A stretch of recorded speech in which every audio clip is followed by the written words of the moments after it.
രാഹുൽ മാങ്കൂട്ടത്തിൽ MLA-ക്കെതിരെ പരാതി നൽകിയ സ്ത്രീകളെ അപമാനിച്ച് സുപ്രീം കോടതി അഭിഭാഷക അഡ്വക്കേറ്റ് ദീപ ജോസഫ് 24 ന്യൂസിൽ ഇന്നലെ രാത്രി നടന്ന ചർച്ചയിലാണ് ദീപ സ്ത്രീത്വത്തെ അപമാനിക്കുന്ന രീതിയിലുള്ള വാദങ്ങൾ പറഞ്ഞിട്ടുണ്ടായിരുന്നത്.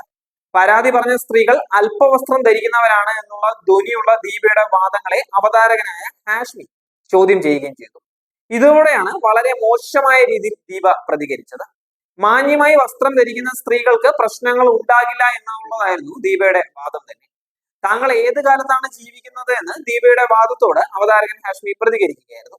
പരാതിക്കാരായ സ്ത്രീകളുടെ വസ്ത്രത്തിന്റെ അളവെടുക്കാൻ താങ്കൾ ആരാണ് എന്നും വസ്ത്രത്തിലെ മാന്യതയും അമാന്യതയും ആരാണ് തീരുമാനിക്കുന്നത് എന്നും ചർച്ചയിൽ പങ്കെടുത്ത ഡിവൈഎഫ്ഐ സംസ്ഥാന സെക്രട്ടറി VK സനോജും ചോദിക്കുകയുണ്ടായി. വിമർശനം ഉന്നയിച്ച VK സനോജിന്റെ കുടുംബത്തെ ചർച്ചയിലേക്ക് വലിച്ചഴച്ച ദീപ ഒടുവിൽ ചർച്ച പൂർത്തിയാകാതെ ഇറങ്ങിപ്പോവുകയായിരുന്നു. അത്യാവശ്യം വസ്ത്രം ഉപയോഗിച്ചും മാന്യമായി വസ്ത്രം ധരിച്ചെത്തുന്നവർക്കും ഒരു പ്രശ്നവും ഉണ്ടാകില്ല എന്നാണ് ദീപ ജോസഫ് പറഞ്ഞിട്ടുണ്ടായിരുന്നത്. അതിന് പ്രതികരണമായി ഡ്രസ്സിന്റെ അളവെടുക്കാൻ ഇവരാര് എന്നാണ് VK സനോജ് തിരികെ ചോദിച്ചത്. നിങ്ങളാണോ നാട്ടിലെ ആളുകളുടെ ഡ്രസ്സിന്റെ അളവെടുക്കുന്നത് എന്നും സനോജ് ചോദിക്കുകയുണ്ടായി. മാന്യമായിട്ട് ഡ്രസ്സ് ചെയ്യുന്നതിനെ ചോദ്യം ചെയ്യുന്നതിനെ ആദ്യമായിട്ടാണ് കാണുന്നത് എന്നും നിങ്ങളുടെ ഭാര്യയും അമ്മയും പെങ്ങളും ഇങ്ങനെയാണോ വസ്ത്രം ധരിക്കുന്നത് എന്നുമാണ് അപ്പോൾ ദീപ തിരിച്ചു ചോദിച്ചത്. അതിന് നിങ്ങൾ ഏത് കാലത്ത് നിന്നാണ് സംസാരിക്കുന്നത് എന്ന് ഹാഷ്മി തിരിച്ചു ചോദ്യം ഉയർത്തുകയും വീട്ടുകാരെ വലിച്ചടയ്ക്കുന്നത് പഴയ വാദമാണ് എന്നും തിരിച്ചു പറയുകയും ചെയ്യുകയുണ്ടായി. മാന്യതയും അമാന്യതയും തീരുമാനിക്കാൻ നിങ്ങൾ ആരാണ് എന്നാണ് ഏത് വസ്ത്രം ധരിക്കണമെന്ന് സുപ്രീം കോടതി അഭിഭാഷകയാണോ തീരുമാനിക്കേണ്ടത് എന്നുമായിരുന്നു VK സനോജ് അതിനോട് പ്രതികരിച്ചിട്ടുണ്ടായിരുന്നത്.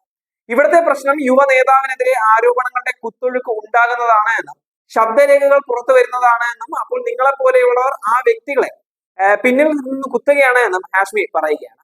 ഓരോരുത്തരുടെയും വസ്ത്ര സ്വാതന്ത്ര്യം അവനവനുള്ളതാണ് എന്നും അതിനെ വിമർശിക്കാൻ ദീപയ്ക്ക് അനുവാദമില്ല എന്നും ഹാഷ്മി വ്യക്തമാക്കിയിട്ടുണ്ടായിരുന്നു.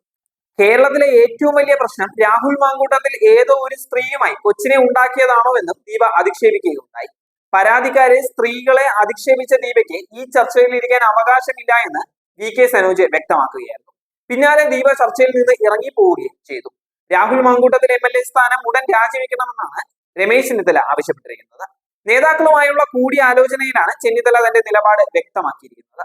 ദീപദാസ് മുൻഷി KPCC അധ്യക്ഷൻ തുടങ്ങിയവരും ചർച്ചയിൽ പങ്കെടുത്തിട്ടുണ്ടായിരുന്നു.